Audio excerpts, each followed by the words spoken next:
And welcome back to the Giro d'Italia. Now just around about 4 kilometres to climb to the finish of today's stage, and we're looking at the leader on the road here. This is the face of Raimundus Rumsas. Now the Garzelli group at over 4 minutes has got it back to 3 minutes on this climb, and Tocznik has caught up with Popovic. So the order on the climb right now, as we see Rumsas trying to go away here with Pelazzotti, is Dario Frigo doing all of the work at the front with Simoni sat on his wheel. Then it's Tocznik now, and we can I thought we were going back. We're not. This is Tocznik, and he's left Popovic. So they're the first 4 riders on the climb. This goes to show how the chances can turn around completely. And I would say here right now that Gilberto Simoni is probably being put into a bit of difficulty by the man who has led this race since the bottom of the climb. Dario Frigo is a huge, powerful bike rider. He's a great individual time trialist, and he seems to be riding himself into form as we come into the last week of the Giro d'Italia. He's got huge power there, hasn't he, Bob? And Simoni, I think, will put this down as a day that he was glad to get behind him. Looks like that Frigo just turning off the power there a little bit, though. That is a huge gear that he's turning over. Frigo's done a great ride today, and Simoni, the demolition man, has dynamited the peloton, and he's up there, the last man able to stay with Frigo, the refrigerator, riding calm, cool, and collected over these last few rollers to the finish. It did level off right there. I think Simoni was a little bit happier than most to see that little leveling off. He's starting to open up a little gap when Frigo really makes an acceleration. You can see Noe, Pelazzotti, and Rumsas there still chasing Popovic and Georg Tocznik. 2 kilometers to go for our 2 leaders. We'll see if there's a sprint for the finish, but the honorable thing for Simoni to do in this situation, because Frigo has made such a huge effort and has put so much time in between these two riders and the rest of the field, he might let Frigo just go over the line together. And here is Garzelli really struggling today. He's cut on both elbows and knees. He's covered in mud there on the side. A really hard tumble on the crash of the Saint-Père, but he is not giving up. He's fighting hard. He knows to maintain his second position on GC, he has to chase Popovic all the way to the line, and he will get reports that Popovic is in a little bit of difficulty right now, and that might give him some morale to chase a little bit harder and close down the gap to Popovic. Well, the strong man in the leading 2 there is definitely Dario Frigo, and I would say Gilberto Simoni should probably let him have the victory, because if the time gaps have increased over the last few kilometres, it really is down to Dario Frigo. There's a little sign there just indicated we're inside the last 1,000 metres to go. Well, in fact, it wasn't. It's 1,000 metres to probably the King of the Mountains point. It's 1,400 metres to the finish line. And we're looking now further down, still to approach that 1.5 banner, is indeed Popovic, but he's hanging on. And then he will look at his watch, because if it goes through 2 minutes 7 seconds after he crosses the line, he will have claimed 2nd place overall in this event. And remember too, he has the slight edge in the time trial over Stefano Garzelli. That's still to come to finish this race on Sunday. Looks as though Pelazzotti, Noe, the 2 Alessio riders there, and Rumsas have got themselves clear of the rest on the climb. Rumsas really looking quite pained there, as we're now heading up to 1 kilometre from the finish, Bob. 1 kilometre to go. Simoni taking over the pacemaking. Frigo doing a great ride there. If they have some more fighting to the finish line, Simoni knows that he's just gaining time. Doesn't really have to put in too much more of an effort, and he can be rest assured that Dario Frigo will be happy to add to the total of 7 stage wins by Fossa Bortolo so far.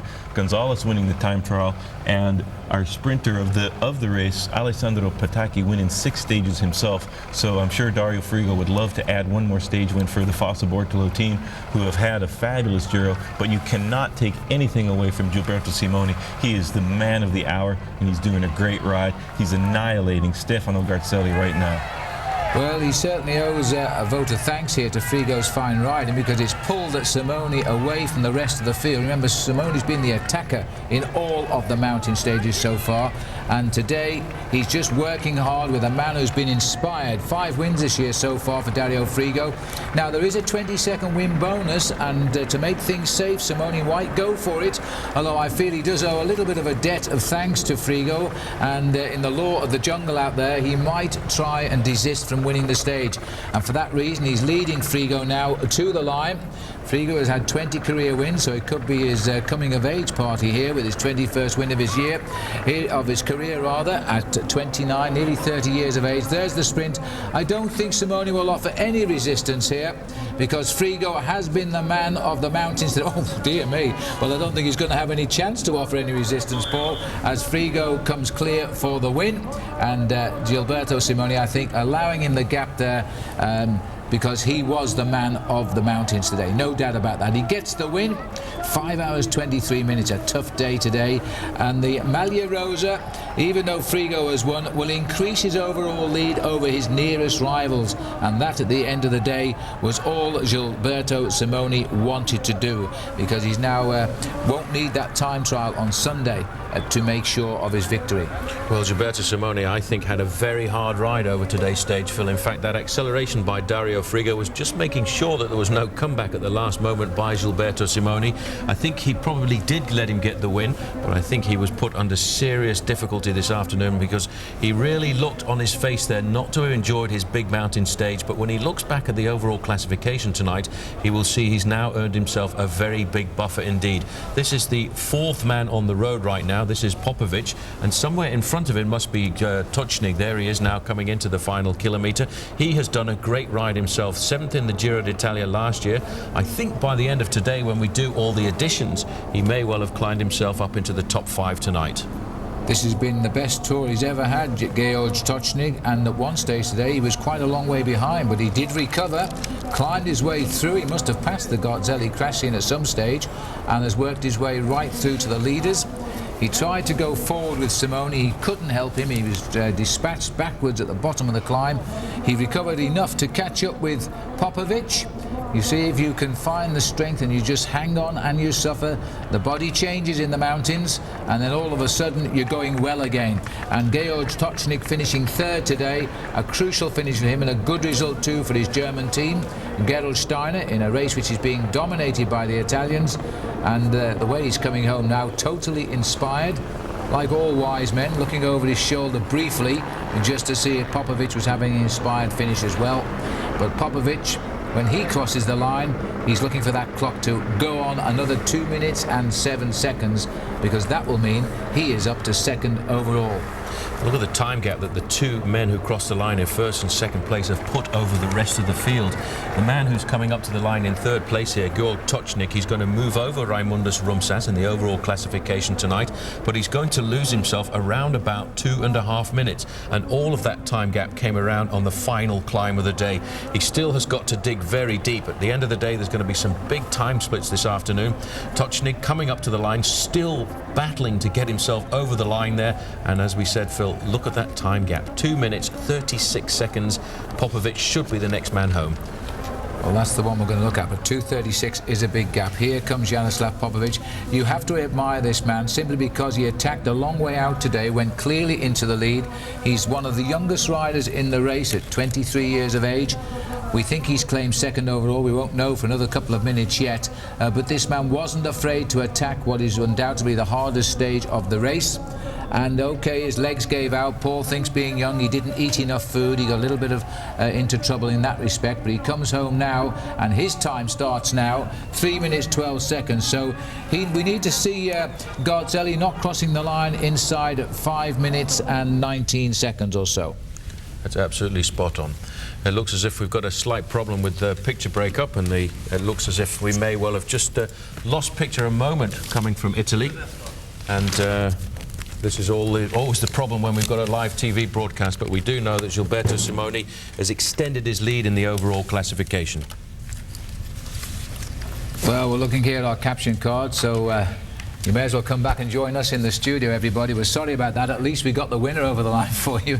It's been a rough day out there, believe me, because the early pictures of the snow on the top of the mountains, Bob, it's happened before they've cancelled stage, but it was so dangerous, the cycling up there. It was an incredible day. I mean, a mountain stage like this, the queen of all the stages, the profile didn't disappoint us. Here's Garzelli now finishing over 4 minutes. The profile most certainly wasn't a disappointment. The weather wasn't a disappointment, and the racing was fabulous. That's Lanfranchi coming to the finish, and you can see the gap there is 5 20, it might be he's losing his second place position. He's actually going to save it. He needs to cross the line in 5 minutes and 19 seconds, and if he does that, it's going to be an absolutely superb ride by this man. He has recovered over the last climb. He really is riding like a true champion. What a remarkable comeback by Stefano Garzelli. But it's going to make one heck of a time trial and another battle for the uphill finish, the last one tomorrow. Garzelli has really fought really hard to try and maintain it. It's going to be close, Paul. He's got to get over that line in, what was it, 5:08? 5:19. 5:19 is the time gap. Otherwise, he concedes that place. Have we taken into... Oh, he didn't get a time bonus, did he? It's close as he comes up now, and he's got Honshaw on his back wheel, but that's not important. Sandy Kezar, as he hits the line, 5:08. He will hang on. We're talking of about 10 or 11 seconds here, which is a very, very tight time trial. Garzelli, you have to take your hat off to him today. He fell, he recovered, and I think he saved second place. We'll check it all out for you in just a moment. Don't go away. Back, we're looking at the winners' podium here of the Giro d'Italia in the high mountains of the Alps on the borders with France. Dario Frigo has come good today, and he has ridden really, really well. He put the pink jersey on the defensive. Must be ruining the day when he lost so much time in the opening week of this tour. And look at that. Garzelli fought back, Paul. He held his second place by the few seconds. A strong bike rider, a courageous bike rider on the ground. He saved it by 11 seconds. This was the order at the finishing line. Frigo beating Simoni there. It was that 10-second time gap which really was quite remarkable. Well, let's have a look properly now at the results. Dario Frigo getting the stage by 10 seconds over the race leader Simoni. Tocznik third, a great battle by him. Popovic fourth, and Raimundus Rumsas coming home in fifth place on a day that his team captain Casagrande retired from the race. He was in sixth place. Frigo here enjoying the moment on the podium. He's no stranger to winning stage wins in the Giro, but this one will feel pretty good.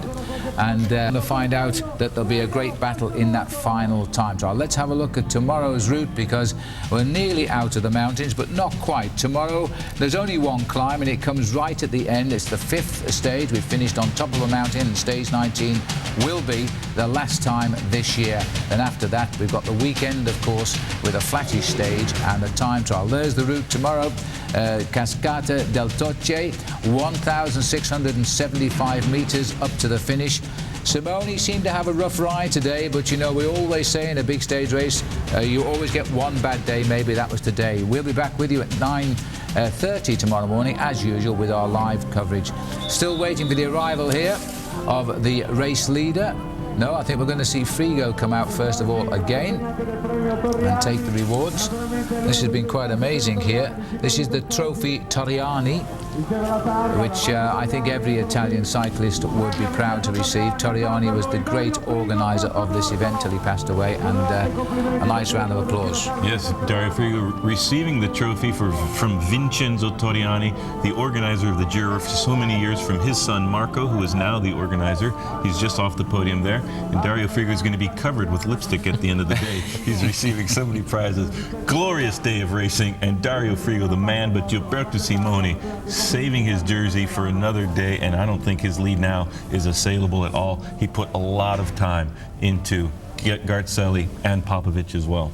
Well, we expected this to be the big stage, Phil. They do call it the Etapa Arena. This was certainly the queen of stages, and some very dramatic footage coming from the top of the mountains.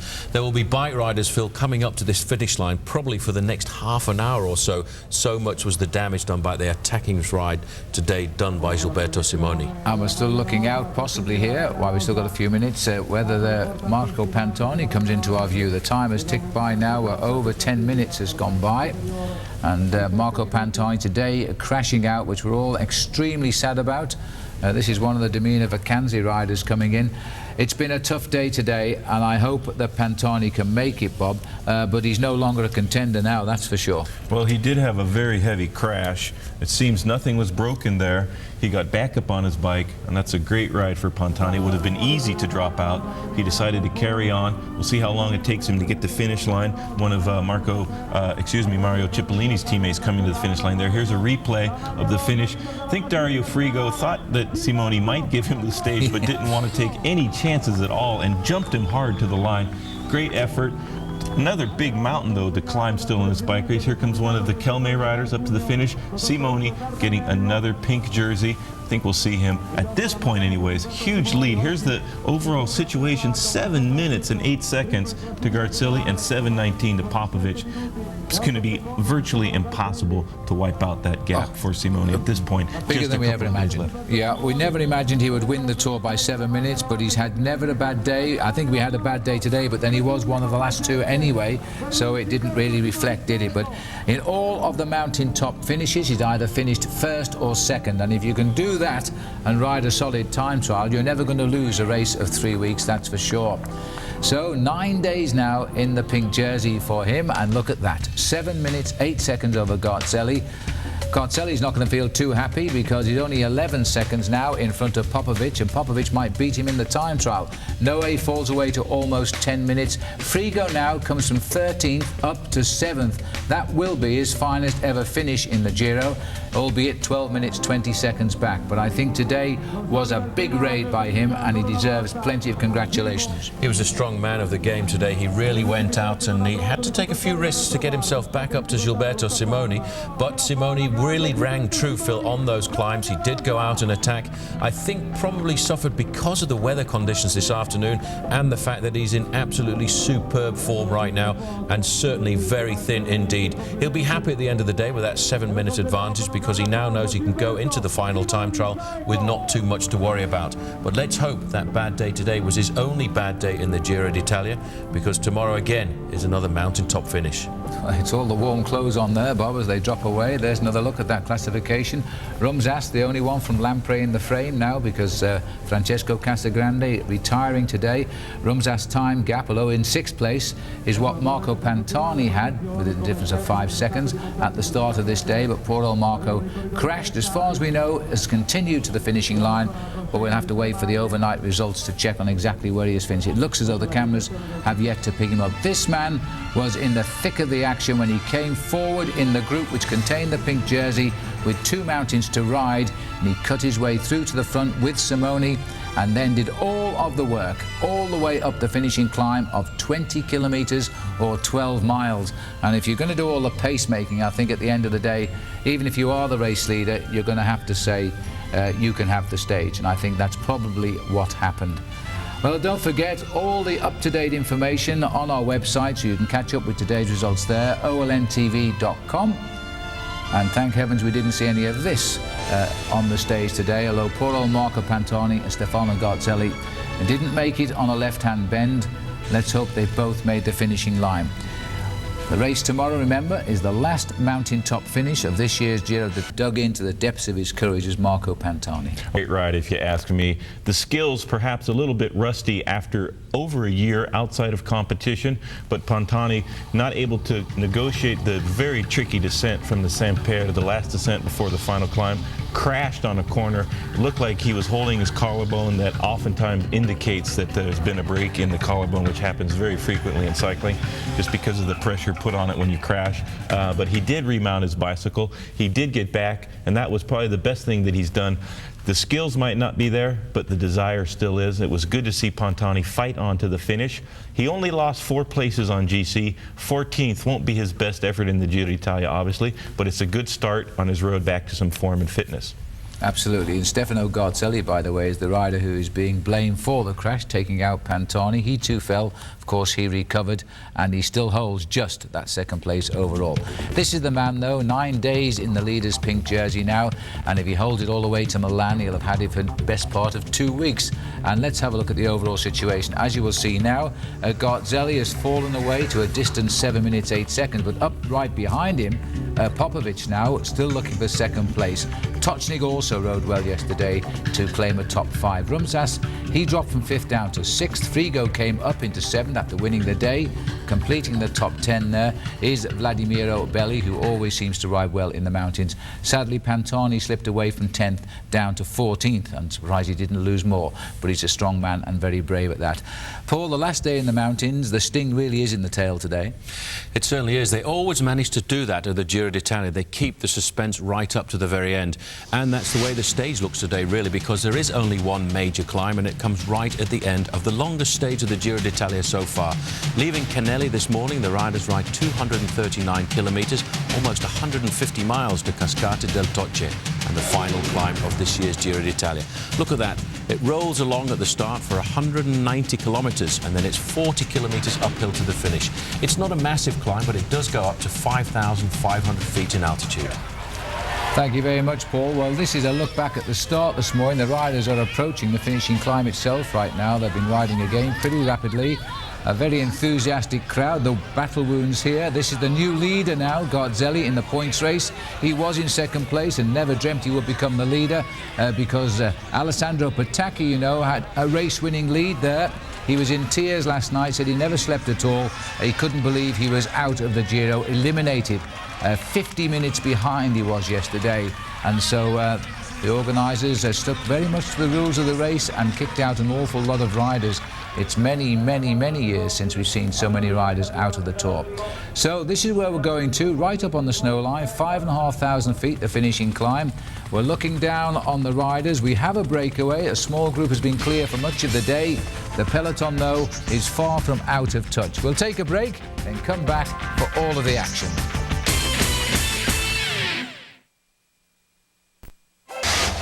And welcome back now as we're looking at a breakaway which has started to split up now on the long, long climb up to the finish at Formazza. This is the 19th day, the last one in the Alps, the last one indeed in the mountains of this year's Giro. Rinaldo Nocentini is the rider we're looking at now, one of the original 10 men. For the record, I'll give you the 10 men because it looks as though they're going to be split up very quickly. Denny Lunghi of Alessio, Leonardo Giordani of Denardi, Luis Laverdi of Formaggi with his teammate at Nocentini, we've just seen him, Adolfo Garcia of Kelme, Constantino Zabaya, also of Kelme, Sergei Adjayev at Lambau Credit, along with his teammate Vladimir Bileka. And then from the Tenax team, we had Daniel Pietropoli and Oscar Pozzi. The best placed is Laverdi. He's the best placed is Garcia. He's 32 minutes back and lying in 18th place. And they're splitting up now on the climb. Well, sorry, Paul, Phil. Let's just have a look at the number of starters of this race and the riders left in. 97 riders only now. We're going to be one of the smallest finishes for many years here. None of the 19 teams after yesterday have all of the riders in the race, and Lotto have just one rider, Koos Murenhout. He's going to feel pretty lonely. Half of the race staff will have been sent home, and he's going to hopefully see Milan. Well, he has a very good chance of seeing Milan as long as he can survive this stage this afternoon, but very difficult when you're just one man left in for the team. This is the remnants of the breakaway, which formed at around about 143 kilometres or 100 kilometres to go, and it's not surprising they are attacking like maniacs for the moment. This long climb is around about 40 kilometres of ascension, and it really kicks up basically towards the end when we climb up for the last 14.5 kilometres at an average grade of around about 7 or 8%. But certainly Nocentini a long way down in the overall classification, an hour and 42 minutes behind in the classification, as you can see, but still in the bike race. Devastation for many of the teams yesterday, Phil, with many riders finishing outside what I think was a very tight elimination time. Well, it was a very tight one. Bob, in your memory of riding the Giro, did you face any such elimination times quite as tight? Well, I was very interested to know that they had taken so many guys out of the race when we did the climb over the Gavia Pass in the snowstorm during the 1988 Giro and finished in Bormio. I think something like 45 guys actually made the time limit that was established by Andy Hampson and Eric Breukink at the finish in Bormio. Because so many people were eliminated on actual time, they let everybody back into the race the next day, so we would have had a very small peloton. And I thought with less than 100 guys left, they would most certainly have to allow that group to stay in the bike race. They decided not to, and we're going to go on to Milan with only 97 riders now. Well, the rules here at the Giro d'Italia state that on the big mountain stages like that, the elimination time is 10% of the winner's actual finishing time, which yesterday worked out to around about 36 minutes, and they stretched that out, Phil, to keep in the group that finished 36 minutes 40 seconds behind.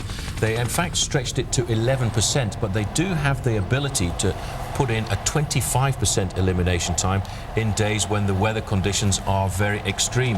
And I don't think many of those guys meandered to the finish yesterday because it was an epic day. I think we saw snow and hailstone over the top of the final mountain of the day, and I think they maybe could have just been a little bit more clement in their decision at the end of the day. And I often wonder if many of these race referees have actually had to drag their bodies over some of these mountain passes. Well, it's a tough sport, and that's what keeps it such an interesting sport.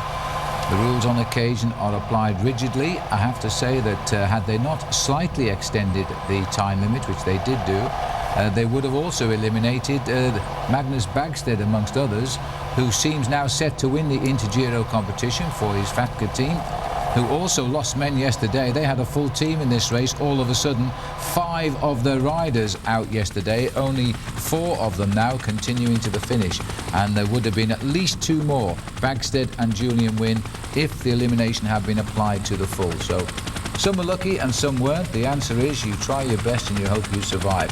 Looking at the peloton here, led by Garzelli's team at the moment, 1 minute and 51, the last check. The 10 leaders have split up. I don't really expect those leaders to outrun the peloton on this climb, Bob. No, this is a very long climb up to the finish. 20 kilometers plus, and it goes way up to 1,675 meters, round about 1,700 meters. So it is quite a difficult climb up to the Cascata del Toce.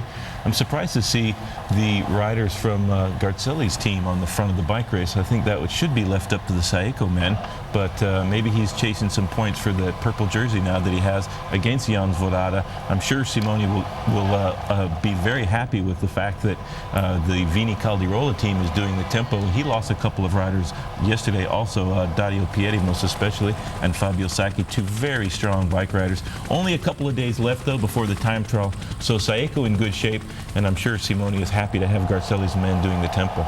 Well, Garzelli, I think, looking to try and get himself some points in the sprinting competition, because one sprinter who was very close to elimination yesterday was Jan Svorada. And at the Inter-Giro, he was fighting there with Magnus Bagstedt, and Eisel was up there as well. I think the important thing for this competition, Phil, is a man who was eliminated yesterday was also the man lying second in the Inter-Giro competition, Moreno De Biasi. Looks very easy now for Magnus Bagstedt to ride into Milan and win that competition. I think he's secured it now. He'll ride a good time trial anyway, and he's only got to worry about one sprint tomorrow, so I think he's earned that. But it's been a good battle with De Biasi until he went out of the race yesterday. There's the fragmented bunch being led up there by the Lambau Credit riders. Now, as we go out to our break, how many Belgians have won the Giro d'Italia? This is our Expedia.com trivia question. And welcome back. Well, the answer to our Expedia.com question, how many Belgians have won the Giro d'Italia? I wonder how many went for one. Well, in fact, there were 3. Because a lot of people forget that Michel Pellantier won in 1977, Eddy Merckx, of course, winning it 5 times, and Johan de Moink winning it once. Merckx should have won it 6, he'll always tell you, but he was strung off the race for allegedly taking drugs, which he says to this day was an absolute stitch-up. Well, we're back with the race now, and out in front, having just left the breakaway of 10 riders going for gold at about 25 kilometres to go, is Ronaldo Nocentini, a man who's only won 3 races in his life, yet I'm always surprised at that, Paul, because he's such a solid bike rider. Looking at the chaser here, Adolfo Garcia. Well, I remember the first year he turned professional. He won 2 very dramatic stages in the Tour de Langkawi, a bike race in Malaysia. But he came to notice really in '98 when he was second in the world under 23 championships, and he's kind of promised to be a great rider ever since then. He has a 15-second advantage over the chasers, and then it's around about 1 minute and 55 seconds back to the peloton, which is being led by the team of Stefano Garzelli. Good to see Freddy Gonzalez there in the main field, and Gonzalez has been a great fighter for the King of the Mountains competition, a competition that basically now he has got stitched up. He just has to make sure he stays within the time limit and, of course, stays safely on his bike towards the finish line. Yes, he's led that competition from the very first day, so it's a very well-earned victory. He had a good battle with Zabaya, who's been in the break all day, also winning the town Prem prizes as well in this breakaway. There he is down there. Second Kelme rider in the line, or the first Kelme rider in the line, second wheel. There's the composition of the break, and they're going to be swept up pretty shortly, I think. Ronaldo Nocentini has made the move here. He's at 23.5 kilometres. Here's a chance to see Garzelli back in the Ciclamino jersey as the points leader now. And he bet he never thought he was going to be the points possible winner here, Bob. Well, he was fighting for the pink jersey. He's come up with the purple jersey there by the elimination of Alessandro Petacchi. I think that perhaps his crash in the time trial had more long-term reverberations than even he could imagine. He almost stopped the next day and didn't carry on. Decided to carry on, won 2 more stages in a whole lot of pain. But I think that he would have been able to at least stay with the Backstead group and stay in the bike race. But I think the crash that he had and the extensive cuts all over his body made him very stiff, not able to climb as well, and was eliminated because of that. He was riding so well in this Giro d'Italia before that one mistake in the time trial, and that just goes to show you in bike racing, you can be on top of the world one day and the next out of the race. I have to say, a pretty tough performance, though, Phil, by Petacchi to come back and win 2 stages after he'd really gone down in a rather crazy accident like that. Gilberto Simone, on the other hand, doesn't seem to have had any trouble at all in this Giro d'Italia, although he was put under pressure yesterday on the final climb by Dario Frigo. He really just has to control this over the next day or so, and then he will ride into Milano for the 2nd time as the winner of the Giro d'Italia. But what a day that was yesterday. He really went out to try and lay down the law, but he found a very good colleague in the breakaway by Dario Frigo. Frigo really improving in the last week of this bike race. Now, Lo Garzelli there is bandaged on his right knee. He did go down quite heavily. He was up very quickly, but he still lost 5 minutes on the day, and then found that Popovic had closed right up to him, just 11 seconds behind him now overall, as we look at our friends on the Rai television from Italy doing the live commentary there. I think Garzelli is looking for the win today, because he needs that 20-second win bonus, Bob, to open up the gap for the time trial. He must be very afraid of Popovic now. Yes, absolutely. He does need some time bonuses. Popovic, a great time trialist. He did a very good ride, just a few seconds ahead of Garzelli. He would love to get some time bonuses. It's a close battle between those two. Garzelli would love to stay in 2nd place, I'm sure, so they'll have a really intense battle all the way to Milan. Also, to salvage his Giro at this point, 7 minutes behind on GC, another stage win would go a long way to satisfy his sponsors and himself. I'm sure he'd love to get a stage win today. So we're looking down on the main field. Seiko losing also their first riders in this race yesterday. There's little Marco Pantani, and he was in terrible pain when he crashed and he struggled to the finish. He came in just on 16 minutes down, 15 minutes and 59 seconds to be precise. And he's only slipped 4 places in the overall, although the time gaps, of course, are now very big indeed. But Seiko losing their solid man, their big workhorse yesterday. He was eliminated, Fabio Sacchi, and the other rider from Seiko also went out was Dario Pieri. And the youngest man in their team, Cunego at 22, youngest man in the race indeed, had a brilliant race and is in fact riding this race. He's only lost an hour overall, which is superb. But that day yesterday turned a number of competitions over as well, because Seiko, who actually lost the lead in that team competition to Lampre, have regained superiority there by 1 minute and 42 seconds. And look at that, the 3rd team, Alessio, more than 10 minutes behind.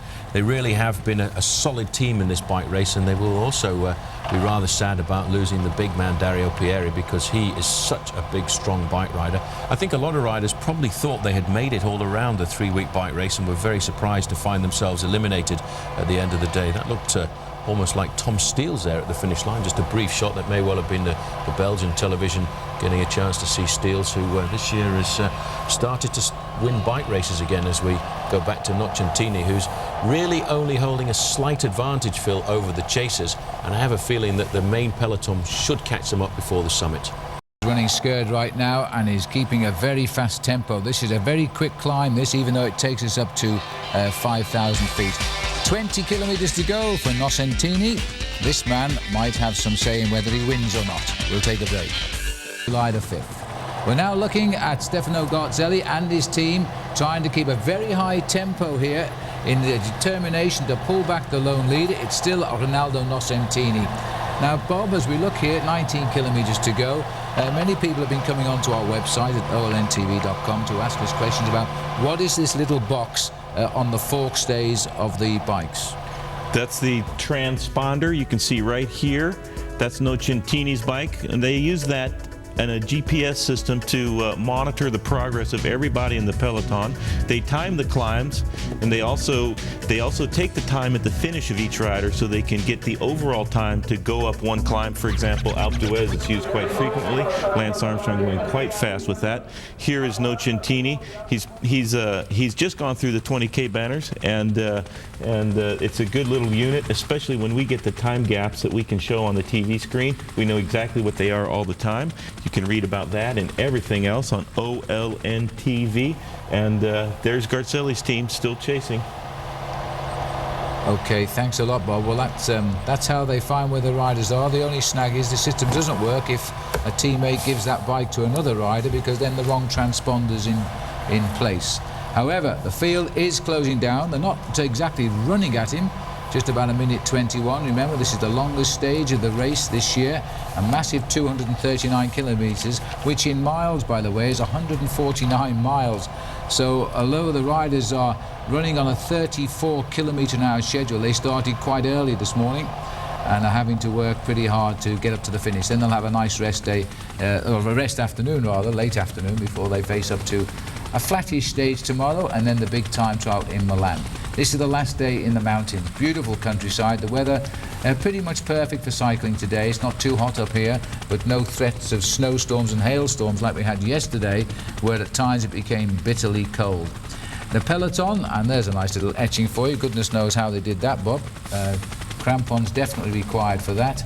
The peloton is down to 97 riders now, and if they lose about half a dozen more, it'll be one of the smallest fields to finish the Tour since about 1978. Well, it really was unbelievable yesterday. And in fact, in my memory, Phil, I can only remember a large group of riders being eliminated from a Grand Tour like that, going back to 1977 when that happened at the Tour de France. But on that occasion, the referees felt that the group of riders at the back had actually done dirty on them and tried to ride as slowly as possible to conserve energy. So they kicked out on that day 33 riders, and that was a stage finish, I think, going to the Alpe d'Huez. It was. I was there, and in fact Patrick Sercou was one of the riders eliminated, and who'd been winning the race for the green jersey on points. And Felix Leviton, who was then the organizer of the Tour de France, said, nobody is going to make a fool of my race, go as a tourist in the mountains and then come out and win stages when we go on the flats. So they're all going home. And that the managers could not believe it, but they eliminated a huge bunch of the riders. It was on Alpe d'Huez. Now the capture here of Nocentini by the remnants of the break. It's no longer 10 strong. We've lost a couple. They've gone back into the main field. Pietropoli and Giordani are back in the pack. So we should be bringing together approximately 8 riders at the moment. But I can tell you one thing, the main field is certainly on fire here. You just got a glimpse a few moments ago of the face of Stefano Garzelli, really in agony trying to stay at the front end of the main field. And look at that Landbau Credit team there. They're actually having a very good ride in the Giro d'Italia. For a team that is not really one of the best teams on the block, they've still got an awful lot of riders left in the competition. And in fact, they only lost one man yesterday, Phil, and that was Grichenko. They still have 8 riders, so that's pretty impressive for one of the smaller teams. And let's not forget, they are vying for 2nd or 3rd place in the overall classification. Vladimir Dumas, what a change for him, because a few years ago he was on a team that finished and he was the only man to get to Milano. That's right, he was. A couple of years ago, if you're watching our coverage, he was the only man on the Paneria team to make it to the finish. And now he's in a team which has only lost 1 man. Paneria, strangely enough, they're down to 2 men as well. So many teams losing massive numbers of riders yesterday. One man we're looking at here, number 141 in the yellow jersey there, well, he could have been up in the top 7 or 8 in the overall classification. Marco Pantani had a dramatic crash yesterday. Good to see him, Bob, get back onto the bike and finish. When we saw him sitting at the side of the road, I thought he was, as Phil would say, spit the dummy, take his towel home and go for an early shower. Yes, I thought he might drop out at that point. It was a very difficult situation. He was in a lot of pain when he crashed. And when you are making a comeback like he has been, and you have a big crash like that, when you're starting to ride into form, it's very difficult to get back up, collect yourself, and finish the bike race. Pantani, hats off to him.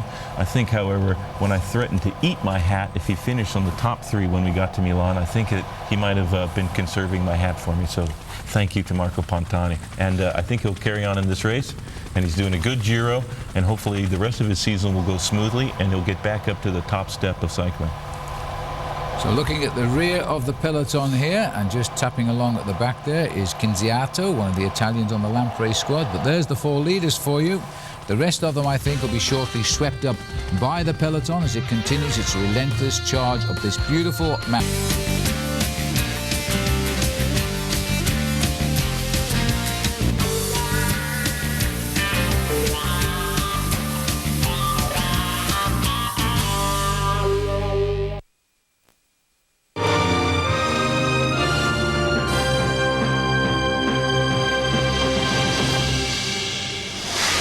And welcome back as we look at Stefano Garzelli. We're continuing our ascent of the Cascata del Tocci, and this the finishing climb of the 19th stage. We go up to the town of Formazza here. We're now at 15 kilometers from the summit. 4 men are in the lead: Lunghi, Nocentini, Zabaya and Advayev. This is a little bit of information for you on this climb. It's a first timer in the Giro d'Italia. Takes us up to just on 5,500 feet and 18.3 kilometers. Another long one with quite a steady gradient of 5%. Some steady tempo riding being done there, Bob, by Vini Calderola. Vini Calderola on the front of the bike race doing a big tempo. I think that Stefano Garzelli would, number one, love to win the stage, sort of redeem his Giro a little bit. He's lost a lot of time on Simone, 7 minutes and 8 seconds. And number two, he'd like to get some more points for that purple jersey. That's very prestigious. He's inherited by the elimination of Pataki on time. So Stefano Garzelli doing a good Giro after all. And if he is able to win that purple points jersey in Milan and finish second, it'll be a great Giro for him. A very good Giro for him. He also needs to try and extend that 11-second advantage he has over the man who's in 3rd place in the overall classification, Jaroslav Popovic. Unbelievable performance, only his 2nd participation in the Giro d'Italia, 23 years of age. He finished 12th last year, Phil, and right now he's almost certain to finish at least in 3rd place and maybe even in 2nd, because that is a battle which I think will go down to the final time trial on the race into the very heart of Milano. And in the last time trial, by the way, it was the victory going over Popovic I should say Popovic finishing ahead of Garzelli in the time trial, and Garzelli won't have left that unnoticed. Neither will our Devil. He seems to have made a late appearance on the Tour this year, but he's here now, being conjured up, been working very hard. I think he's made his way over from the peace race, because I read somewhere that in fact somebody tried to steal his bicycle during the peace race, which is a race that used to be the huge race in the Eastern Bloc countries between Czechoslovakia, Poland and Russia. And in fact they tried to steal this huge bicycle which he drags around all the major tours, and so he probably decided to come down to Italy, where he really would be much more revered than he was maybe in the former Eastern Bloc countries. Well, he is a German national, and the Germans always ride well in the peace race. The peace race, by the way, links Poland, the Czech Republic and Germany. In the old days of the Iron Curtain, it was East Germany, and it was called the Berlin-Prague-Warsaw race. As we now look at the peloton here, it's nearly curtains for those 4, and they've given it a good shot, because Lunghi deserves success. He's been a regular attacker, hasn't quite worked out. This has been a strange Tour, Bob, because nobody has escaped to win a stage. They've all been premeditated attacks. I thought that today we'd see a lone, very long escape, perhaps the peloton letting somebody go on a heroic solo. We haven't seen that so far in the Giro, and the peloton racing so fast. I can't believe that less than 100 guys can cover this much ground in so little time, but the peloton really motivated to get to the finish now at Cascata del Tocci. Like you said, Phil, nobody's been allowed to go anywhere in the bike race so far. We're less than 15 Ks from the finish, and it's starting to split up now. You can see riders going off the back, but an incredibly high average speed and no breakaways so far. Maybe tomorrow, last chance before the time trial, to see a long breakaway succeed. Well, it would be very difficult for the teams of the sprinters to come to the front and control it all, because there's not really that many sprinters left in the bike race. Maybe a day for Jans Verada. Well, there are the 4 survivors of that early breakaway of 10 men, and they don't have very much more, Phil, than about 4 or 5 bike lengths in front of the main field, which is still very much under the control of Stefano Garzelli's team there, Vini Calderolo, and very shortly it will all come back together. Denny Lunghi seeing the writing on the wall and deciding just to try and recuperate a fraction before he gets swept up. 13 kilometers from the summit. It's an awful long way to hang on now, having played your card and found it didn't quite work out, because here comes the rest of the pack. And again, it is still, we feel, A final chance here for a show of defiance from Stefano Garzelli. If he can snick the stage win, that's why he sent his team to the front, we feel. Then he'd get a 20-second win bonus. That would give him 31 seconds over Popovic, and that, of course, might make the difference in the time trial Sunday. Well, you might just have seen a lot of helmets flying off the riders' heads there, and in fact Bob was mentioning the other day about those were great prizes, but it's now mandatory to wear helmets in all major stage races except on the finishing climb on a stage or a race which is more than 5 kilometers of ascension. And maybe the race, the teams in the races have been listening to Bob, because I see it was actually the soigneurs from all of the teams that were at the side of the road there making sure that they picked up the riders' helmets. Well, as if they don't have enough to do taking care of the riders, preparing their meals, massaging them, driving them everywhere. Now they have to go and find their helmets scattered all over the Alps and Dolomites of Italy. I think we're going to see some real chaos in France when we get to that one. Simone yesterday has a special pink helmet, did not want to throw that away, so he waited until the camera TV bike actually the motorbike that had the TV camera on, and gave it to him. That's a very special thing. There we see Popovic. He's just taking his helmet off, and he does have what we call helmet head. His hair is popping out there in an odd shape of the way the polystyrene sits up against the skull there. So some very odd images. The bike racers always improvising as they go along, and it only took a couple of days to figure out that if they keep throwing their helmets away, they would have none left at the end of a tour. So now the soigneurs have to go to the bottom of the climb and collect all the helmets. A little bit of a troubled legs there now for Scarmadella on the Lambau Credit team, hanging on the back. One or two of the boys begin to slip away from the tail of the peloton now, as the tempo stays relentless on this climb. It's not too far to the 10 kilometers to go banner, and the pressure on, because now the big boys are back in play and they all want again to win a stage. This is Noe handing his hat in, but not giving up the race, of course. We'll take another break on the mountain, and that's where we'll stay till we reach the finishing line today, as the riders now try to work out just who is going to make the winning move. It looks to me, Paul, as though Garzelli here, with his bandages of his crash yesterday, is still in with a real shout here of the 20-second win bonus. Well, he's looking for the win bonus, and he's also looking to get himself some points at the top of this climb to try and win the Ciclamino competition, which he inherited with the withdrawal, or I should say elimination, of Alessandro Petacchi yesterday. The job that his team have done has been absolutely splendid, because there are not very many riders left at the front end of this bike race right now. I would estimate around about 30 in the group. All of the big names are there. You can just see Popovic, 127 there. Andrea Noah's in this group, Cacchioli. All the big boys, Bob, are on the train for the moment, but what an unbelievable climb this is turning out to be. A lot more difficult, I think, than anybody thought, probably because it comes at the end of a 240-kilometer stage. And at the end of 3 weeks of bike racing. Steve Zampieri there on the Vini Caldarola team doing an incredible tempo. I think that Garzelli is having a little bit of trouble even following his two teammates. Steve Mazzolini there, in third position on the road, right on the wheel of Garzelli. Those two guys have done a great job for their team captain, Stefano Garzelli, and Garzelli is hanging tough right now. Seems to have a lot of pain on his face, written all over it, that he's having trouble maintaining this tempo, but he needs to hold on to second place in this race and maybe consolidate the lead that he has now in the Ciclamino competition, wearing that purple jersey. Well, Eddie Mazzolini seems to be just reserving himself. This is him with the dark glasses right now. He's actually had a very good Giro. Worked an awful lot for his teammate, but I think he may well be waiting for the final kilometres of the climb to come forward and help set something up for Stefano Garzelli. Rumsas very close to the front there as well. But you can see right now a lot of riders left gasping for breath. At the back end of the group, Ignacio Garcia trying to stay in contest as well. Kelmate not really been as dominant in this Giro, Phil, as they have been in the past, but I think this really has been a team that they have used to learn about the future. They have been the kind of team that's learned to develop riders for the future. Absolutely, and they found a couple of good ones in Zabea, who's been a fabulous challenger for Gonzalez. Remember, Freddy Gonzalez has led the King of the Mountains from day one, and is going to win the competition, barring accidents. Mind you, let's face it, Alessandro Petacchi thought he was going to win the points race. He had an unassailable lead in that, eliminated yesterday. And Garzelli is not absolutely safe in the competition, because he's challenged by both Simone and by Jan Zverada, now that they've taken the man off the top of the leaderboard there. So as we look down here now, the pelotons, Paul has said, it's round about 30 riders left. All of the heads are there. None of the top 10 have been left behind. This very fast tempo by the Vini Caldarola boys have steadily pulled away the strong men of this year's Giro d'Italia. Zampieri riding very, very powerfully on the front. Garzelli I feel Bob is just waiting to pounce, but he's waiting wisely so until we get nearer the finish. Yes, he's got a great job being done by his teammates there on the front of the bike race. He seemed to be really motivated to try to crack Popovic, get him a little bit further away from just the few seconds he is behind Garzelli. Garzelli may be a little bit worried about the final time trial on Sunday as we head back into Milan.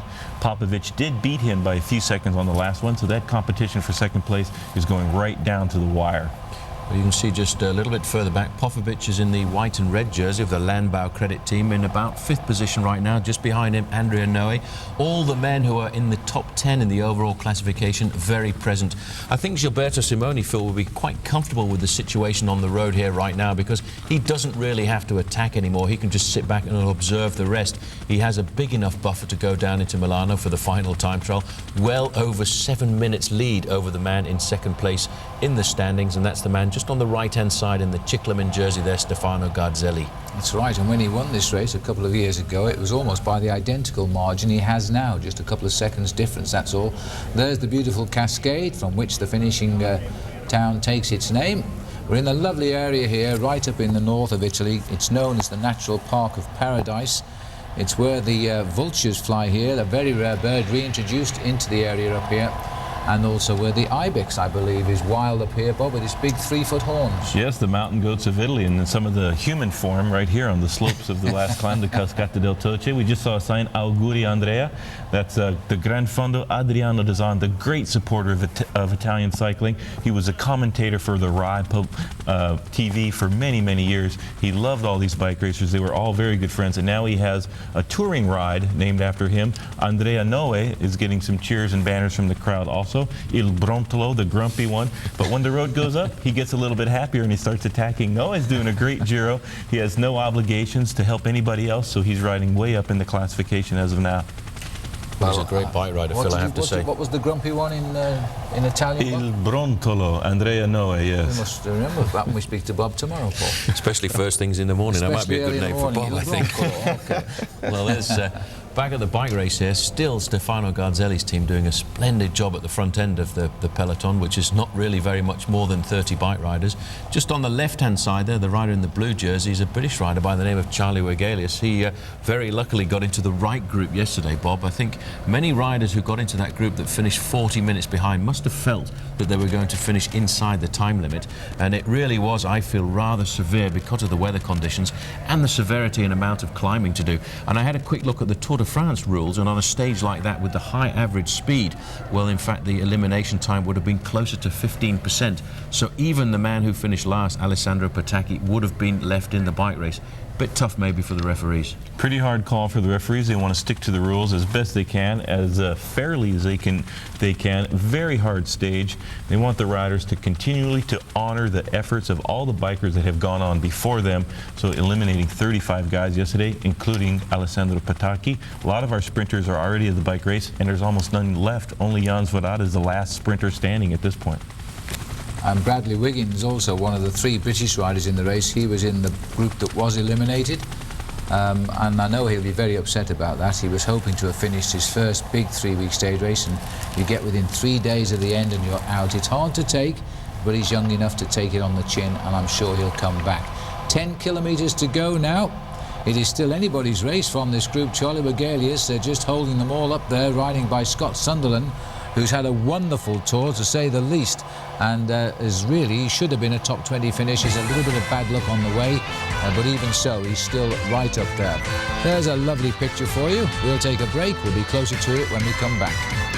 And welcome back as we head up the mountain, and Stefano Garzelli here. He's got 2 teammates left to help him at the moment. Mazzolini just behind him, and Zampieri in front. And they're still setting a very high tempo. They're destroying just about everybody except the top 10 or 12 riders in the overall classification. Interesting to note, Raimundus Rumsas there in about 4th position, also moving to the front end of this group. It's going to be a fairly tight finish here because all of the big names are in with a chance at the moment. Simoni disappearing from the front end right now, sitting in about 15th position, but there in 2nd position, Stefano Garzelli. 5th position, in fact, riding very close to the front, Popovic. There's Andrea Noe wearing number 8. In fact, Alessio got a lot of riders in there, Cacchioli and Pellizotti, and there is 151, the pink jersey of Gilberto Simoni. Still got some some very strong teammates around him who will protect him all the way to the summit of this final rendezvous, I would say, Bob, of this year's Giro d'Italia. Yes, a good shot of Georg Tochnig, also from the Gerolsteiner team, running in 5th place on GC right now, and he's tucked in there right in the front where he needs to be. Long climb to the finish, some very steep sections, a lot of switchbacks out on the course, a gorgeous part of Italy. If you have a chance to come over and ride your bike, you could do no better than to come to this region. Absolutely gorgeous. Well, if you stand up from the finish line and have a look across, you're not too far away from the French border, and you're not too far away from the Swiss border either. But I don't think these guys are very worried about the touristic advantages of the region for the moment. They're just thinking, Phil, about getting to the top of this very difficult climb. And I would think there's been a lot of discussion in the early part of the course about riders who were eliminated yesterday. 35 riders eliminated from yesterday's stage of the Giro d'Italia. It amazes me the speed that these men are hammering along at here right now. The man on the front here, Steve Zampieri, all he is thinking about is riding as hard as he can for as long as possible to try and put his team leader, Stefano Garzelli, into a position to try and get himself this stage win. Well, he's certainly keeping the pace up high here, and he's putting Garzelli in exactly the spot. Garzelli will not feel happy going to the time trial with the small 11-second margin he has over Popovic, because Popovic beat him in the last time trial and might do it again on Sunday in Milan.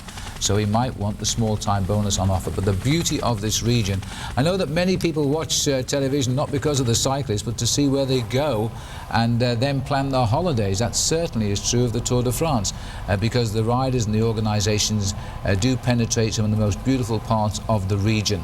8 kilometres to go there, Bob, and this line is getting smaller. It's a very select group now. Vladimir Obeli hanging tough for the Lampre team. They're in a heated battle for the team prize with the Saeco riders of Gilberto Simoni. Saeco can rest assured that they're going to get a lot of time because of the way Simoni is demolishing the field day after day. But two of them, Rumsauce and Belli, still left in this front group. So I think the team battle will go all the way down to the time trial between Lampre and Saeco now that everyone else has fallen away. Well, if Francesco Casagrande had stayed in the race, I think we still would have seen Lampre at the top of the overall classification. Kim Kirchen, I would have to say, I don't think you could criticise me, Phil, in saying this was the only Luxembourger in the race. There have never been very many Luxembourger professional cyclists, but one of the greatest of all was Charlie Gall, who was nicknamed the Angel of the Mountains.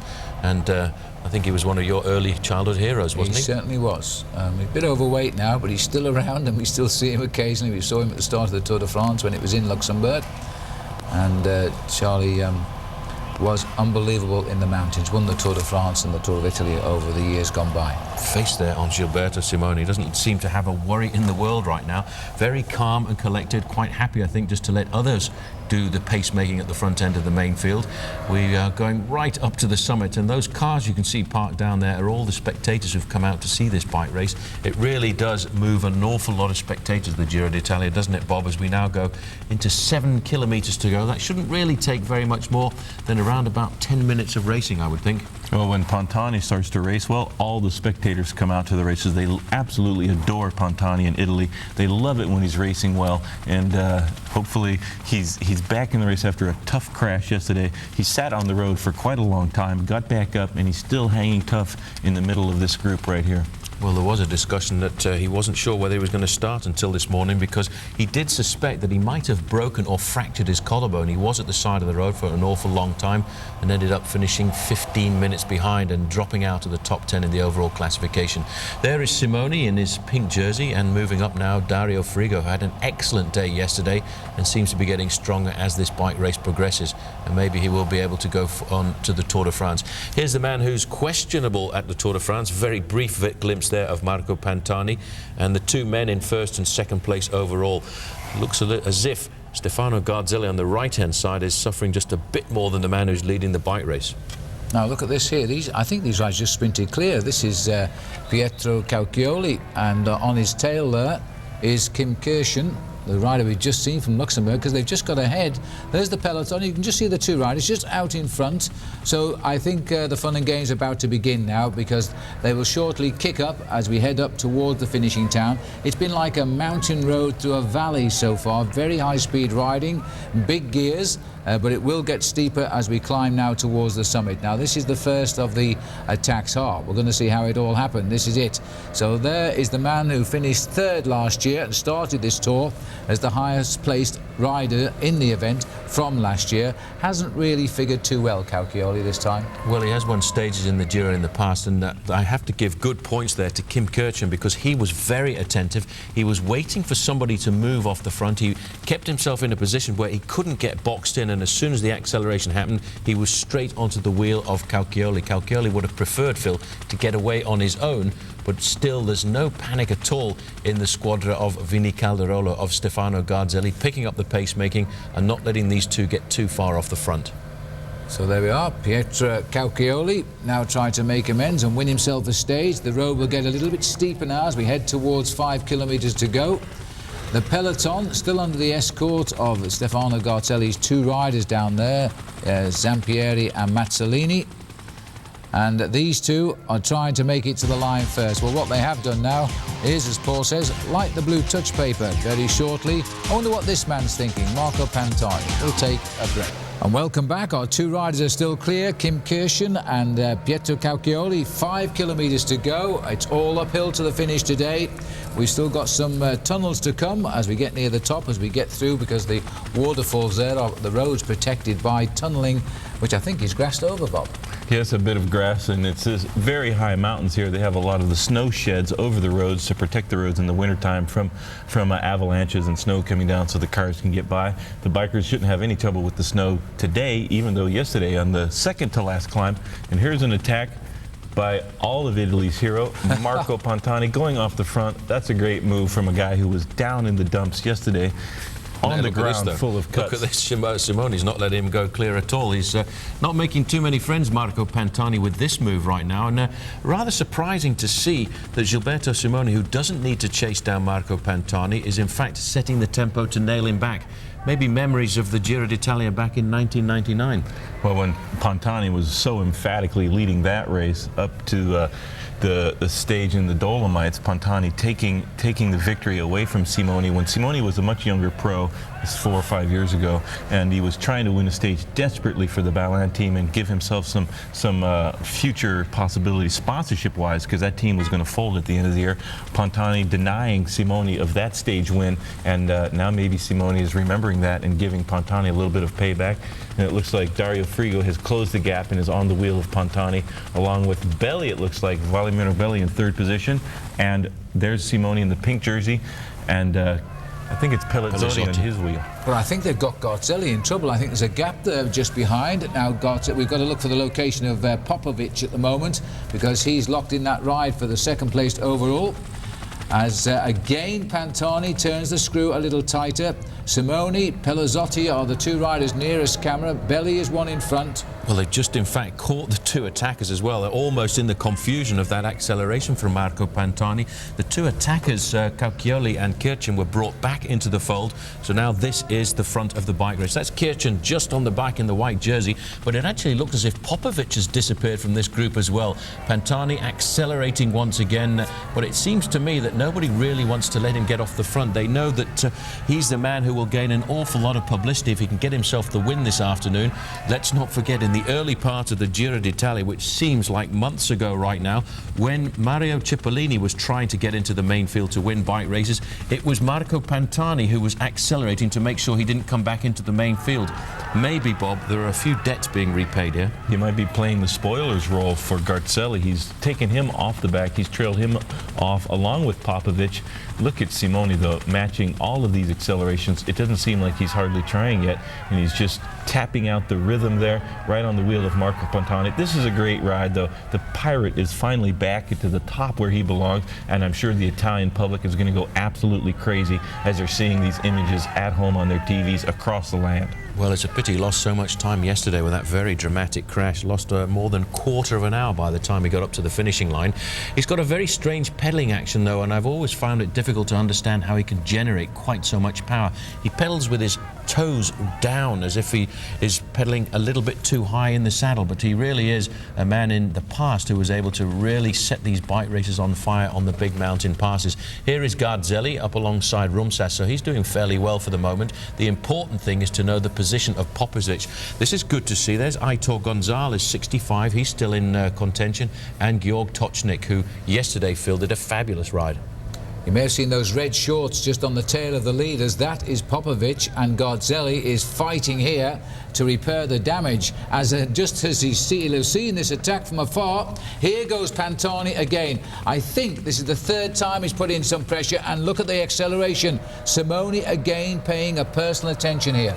Well, Simoni does not want anybody to get clear of the group right now. This is a good move by Marco Pantani. I would say 5 or 6 years ago, a move like this, nobody would be able to nail back at all. But right now, his attack has not really opened up more than 25 or 30 metres. He can only hope right now that the big leaders, the heads of state who are in the first 4 or 5 positions in the overall classification, really, Bob, start to watch each other. Yeah, the marking from in the peloton would be good if it was anybody else except for Gilberto Simoni. And look at Frigo is suffering there, Kim Kirchen suffering, Pellizotti barely on the wheel, and look at Simoni closing the gap now. And in fact, Garzelli, Phil, had come back into that group. That was a nice move by Stefano Garzelli. He's matching Popovic. There is Popovic right now, and there's the Ciclamina jersey. So second and third place riders in the overall standings, still in this group with the pink jersey. Still separated overall by just 11 seconds, with the first 3 riders to the top of this mountain receiving small time bonuses that could make all of the difference. If Popovic were to win, for example, he'd get a 20-second bonus and he'd be up into second place. Looking down on what has become a very elite bunch of riders here now, the strong men of this year's Giro d'Italia. This, the last grand battle of the mountaintop finishes. Let's remind ourselves too that Simoni has never been outside the top 2 riders to the top of the mountains. He's been challenged by Garzelli and Frigo, and both occasions they got the better of him.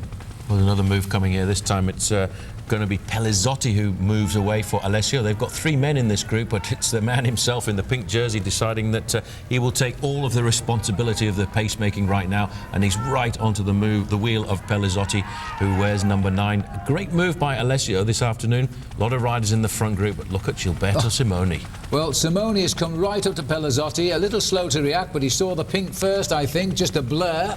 And Pellizotti has lifted the pace and hooked up. 2 years ago, Pellizotti was Italy's most promising young rider. He won that award, in fact, and he's not quite blossomed out yet, but he's still a young guy. Now, what's happening here? This is Andrea Noe here, who's trying to get on terms now with Frigo, the champion of yesterday, who was so strong yesterday. So it looks as though, as we get into the closing kilometres of the climb, it's the champion himself who's trying to dictate affairs. We'll take a short break, and then we'll see you on the other side with Simoni out front.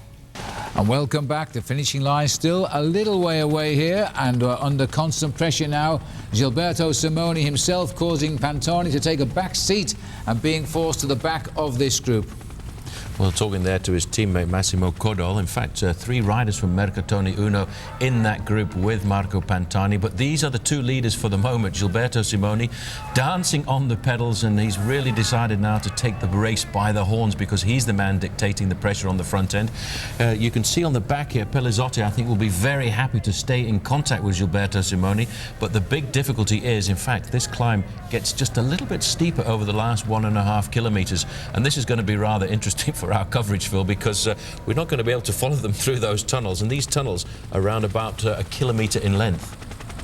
That's right, and you could probably get a glimpse there. You probably saw how it was kicking up through these tunnels as well. So we've got Pellizotti and Simoni only just ahead of the group, but I think psychologically, Bob rather, this is going to hurt the riders. I mean, they've got no reason to get to Simoni anymore now. He's crushing them. Well, Pellizotti is already cross-eyed going up the road, trying to stay on Simoni's wheel in the best of light. Now that it's dark inside that tunnel, I don't think he'll be able to see, and we'll see what happens when they come into the light here a little bit. Hopefully we'll get a chance to see the riders and the progress they were making.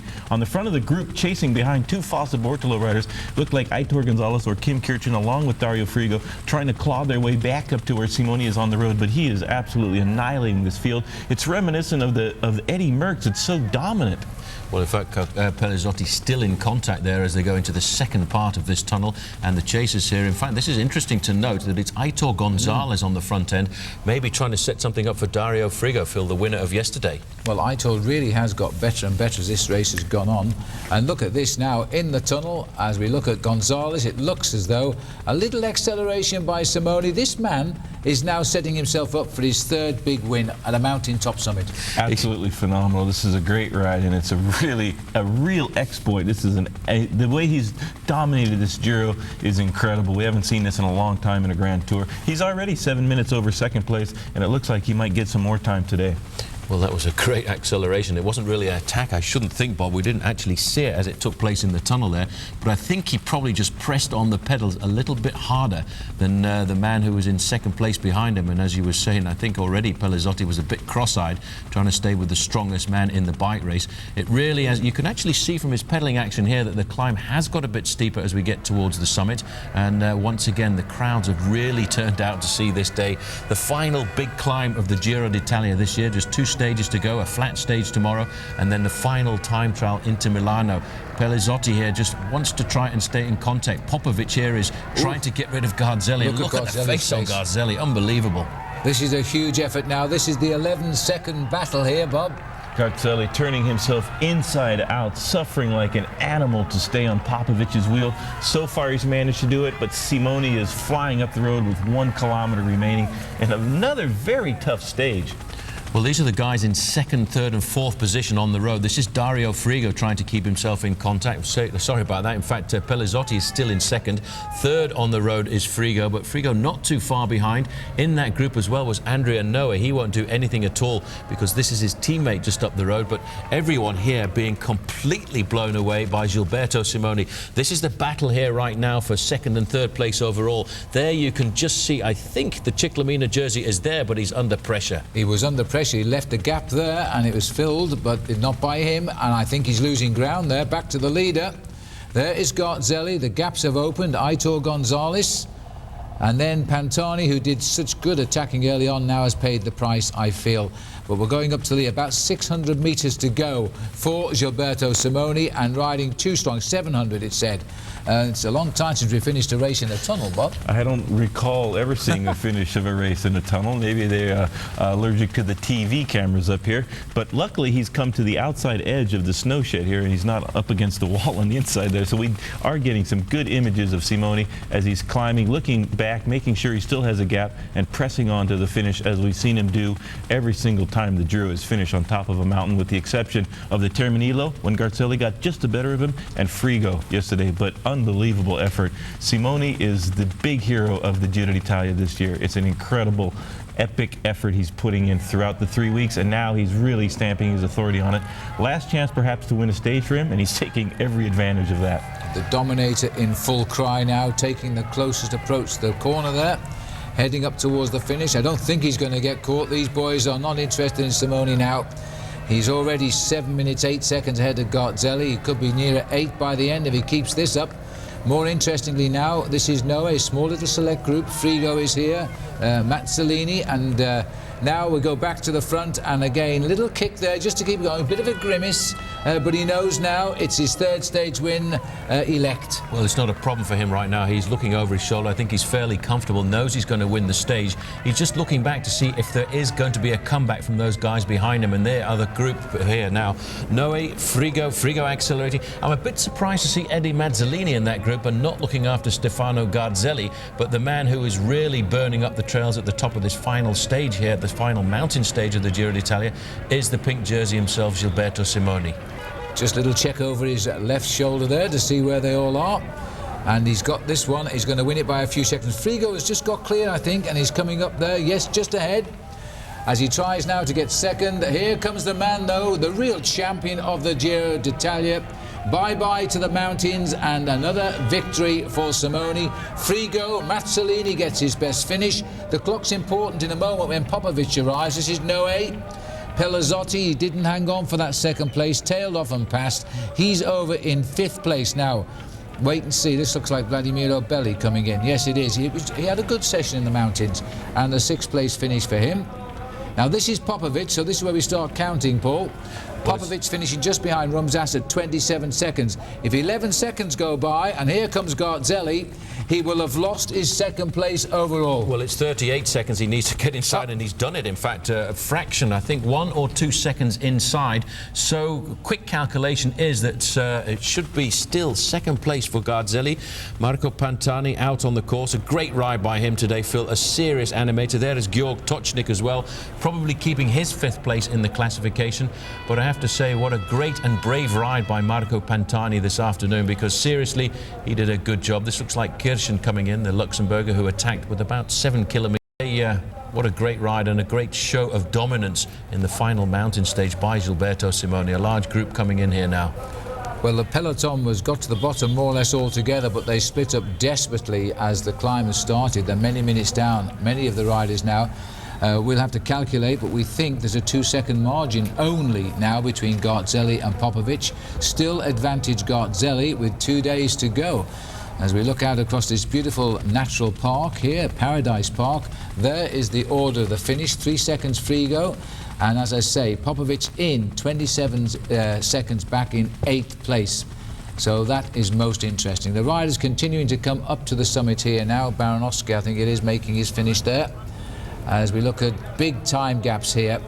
Well, there's no doubt who's going to win the race, barring accident, of course, in 2 days' time. Tomorrow, just one small hill. And then a good possible day for the sprinters. Only one problem with that, we don't have many sprinters left in the race. They were all eliminated yesterday. So 3 stage wins in the mountains now. I think it's his 6th win of the season for Gilberto Simoni. He brought himself onto form for this race, came in as the big favourite, and he lived up to that reputation, because Simoni has been dominant. And we'll wait to see what his overall lead is when we come back after the break.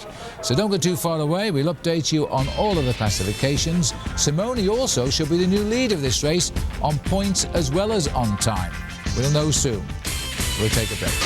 Gilberto Simoni, the runaway leader of the Giro d'Italia now, as he's just won the 19th stage, his 3rd stage win in the mountains of this year's race. And for him, he knows now that barring big problems like he gets knocked out with an accident, he will win this tour. Let's have a look at the stage results. 6 hours, 20 minutes, longest day today of the Giro. Frigo, who won yesterday ahead of Simoni, finds he's in 2nd place today. Mazzolini, good ride for him in 3rd. Noe 4th. He keeps a good reputation in this race, doesn't he? And Pelazzotti in the 5th place at 13 seconds down. The pink jersey for Gilberto Simoni, and Paul Sherwen has just calculated on the result that in fact he's also the leader, Paul, in the Ciclamino competition now. Well, he got himself 25 points for getting across the line in 1st place, and that will make that a competition that will go right down to the very last day. But that's the overall classification, Phil, at the end of stage 19, and it's more than an 8-minute lead for Stefano Garzelli, but only 2 seconds separating Jaroslav Popovic from his 2nd place possibility of getting onto the podium. If he wins with that sort of a gap of 8 minutes 4 seconds, Paul, I've worked out that he'll be the biggest winner since Vittorio Adorni 38 years ago. That's a huge margin. Vittorio won by 11.26. I don't think he'll do that. This is the King of the Mountains we're looking at now. The only man who's ever had that green jersey on, Freddy Gonzalez. In fact, he took it on day 1 and he's kept it right through. Been challenged by Zabaya all of the way, but you see, he's a man who is really came to do that. He won that, and he's really not featured anywhere else, Paul, has he, apart from going out front, attacking, taking the mountain points, going back to the peloton. It's rather strange. It's one of the first times I've ever seen the King of the Mountains competition being won by a climber. Let's not forget Freddy Gonzalez is a very good climber, but going out in a breakaway on almost every day when there's been a King of the Mountains climb, quite a remarkable performance, and he certainly deserves it. Who impressed you today? And don't say Simoni, Bob. Give me somebody else. The big pink machine keeps on rolling, and Gilberto Simoni cannot be stopped. I mean, this is a result 8 minutes now over Garzelli, and Popovic just a couple seconds behind Garzelli. We still have a time trial to go. I think that Simoni could get as much time as he wants over Garzelli and Popovic. He might try to get some more. He beat them in the time trial just a few days ago by just a few seconds, 39 seconds to Garzelli. But if you keep adding those times up, it's incredible what what he's been able to do. Came onto form. I think he had a very good chance of winning the Giro last year. He won the toughest stage before he was kicked out of the race. Looking for redemption. I'm sure that it's stuck in his craw, and he's been really motivated throughout the winter to train hard. He's learned a lot as a professional. Now he's come to the zeitgeist, the absolute zenith of his powers, and he is mopping up the Giro field, and it's just been great to watch Simone killing everybody. Apart from that, I did like the attacks that Pantani put in. Absolutely, but the thing is with Stefano Garzelli, a year out since this time last year, it just shows 3 weeks has been a week too long for him, I think. Yeah, absolutely. It's starting to crack now, and he did a great ride to be up there consistently through the race. He's barely hanging on to second place. They'll have a big battle in the time trial with Popovic, the young up-and-coming star from the Ukraine. So the Giro, a very exciting race so far, and we still have a couple of great stages to go. Tomorrow's stage is going to be a very odd bunch sprint because there's only 97 riders left. That's almost like a breakaway in some races, so it's more like a field split in one of the classics than an actual bunch gallop to the line. So tomorrow, and then of course the time trial on Sunday, will be fantastic. And all 97 who have finished today, they'll all be going for the final weekend, eh, Paul? Well, there shouldn't be anybody lost, Phil. I think everybody should stay in the main field, but there's still, as Bob said, it's going to be a very exciting battle for the points competition, which I know Garzelli wants to win. It's now gone over to Simone, but also there's also going to be the big battle between second and third place. That won't be decided until Sunday. But Simone, 8 minutes in the lead. Boy, that's a big margin. Took me a while to find out who the last winner was with such a big margin, but it is in fact Vittorio Adorni. Right, well, that's the story of today. We're out of the mountains now. We've got 2 days still to come, of course. One is a road race, one is a time trial. Tomorrow, this is it. Not as long as today, of course. There is a climb on the route, but it's nothing too strenuous. That's why Gonzalez really isn't going to be worried tomorrow by any counter-attack from Zabaya. And don't forget, follow our coverage. Tomorrow we're with you at 3 p.m. Eastern Time. Remember that. It's the weekend. Slight change of our programming scheduled for the final road race stage, stage number 20, Cannobio to Cantu. And that comes to you at 3 p.m. Eastern Time. So also all of the information about the Giro and all of our coverage of cycling here on OLM, just come and surf on our website page at olmtv.com. And we'll keep you in touch with all of the great happenings in the world of cycling and indeed in outdoor adventure. Marco Pantani, well, he's known the ups and downs of this year's race, hasn't he? But he really has learned to fight back, especially so yesterday. I rather feel as though I'd like to have seen him win today, but it seems in this Giro, Simone will give no presents to anybody.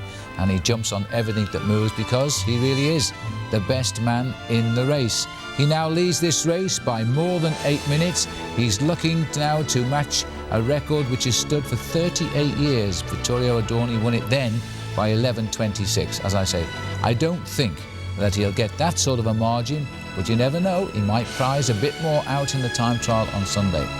Well, that's our coverage for today. We'll see you tomorrow, as I say, at 3 p.m. Eastern Time. So until tomorrow, for Bob Roll, Paul Sherwen, and me, Phil Liggett, it's so long for now. We're into the final weekend. Goodbye.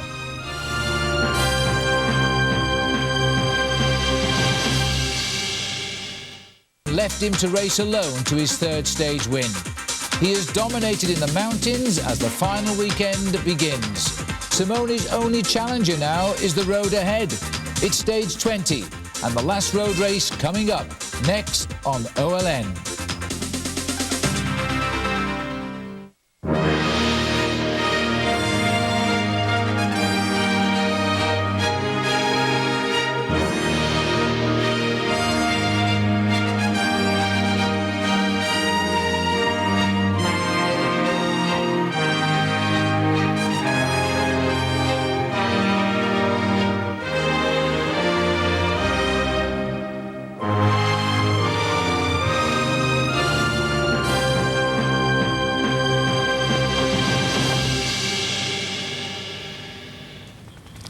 Yes, the final weekend of the Giro d'Italia. The mountains are now behind the 97 survivors of this race, and Gilberto Simone can look forward to a triumphant weekend on the road to Milan.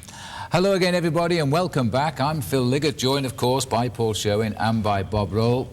Well, if Gilberto Simoni has won this tour, we'll know the answer to that tomorrow. His lead is now more than 8 minutes. We're seeing a great battle for second place, and it's far from decided, Paul. Well, that's one thing that will be decided when we get into Milano tomorrow. But what a ride Stefano Garzelli has done in this Giro. We all expected him actually to crack in the final week, because let's not forget, he had almost 12 months without competition. He's found himself in the position of not only being able to possibly take second place, but also the Ciclamina jersey of the leader on points after the withdrawal of Alessandro Petacchi in the mountains. He's going to have a very hard time, because the man breathing down his neck is a superstar of the future. But for Stefano Garzelli, it's a very important weekend. It is, and of course, if this race has done anything, Bob, it's discovered for us a new talent in Popovic. What a great young man he's been. Jaroslav Popovic was the world under 23 road race champion.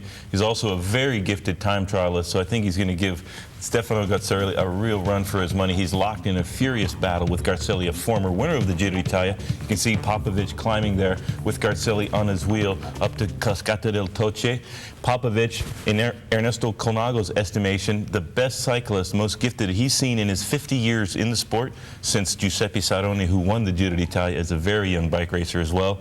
Popovic, a big star of the future, and he's a really good time trialist as well. He took a little bit of time out of Garzelli on the first time trial we had during this Giro d'Italia, so the race for second is an absolutely furious battle for between those two rivals. It's going to be very, very exciting. I think we'll see Garzelli go for some bonuses out on the road in the Inter-Giro and at the finish line to get a little bit more than the 2 seconds he has over Popovic right now. It's going to be a great race tomorrow into Milano. I certainly wouldn't like to be in the shoes of Stefano Garzelli, I'm sure about that, because this man doesn't know anything but aggressive cycling. He'll chase him right down to the end. But one man who certainly isn't worrying about seconds now is this rider here. Simoni has in fact led this tour now for 10 days. He's going to make it a nice round dozen by the end of this tour. And look at this now. His lead, he's built it through the mountains with 3 mountain-top stage wins, 8 minutes and 4 seconds over Garzelli. There's the 2-second gap to Popovic.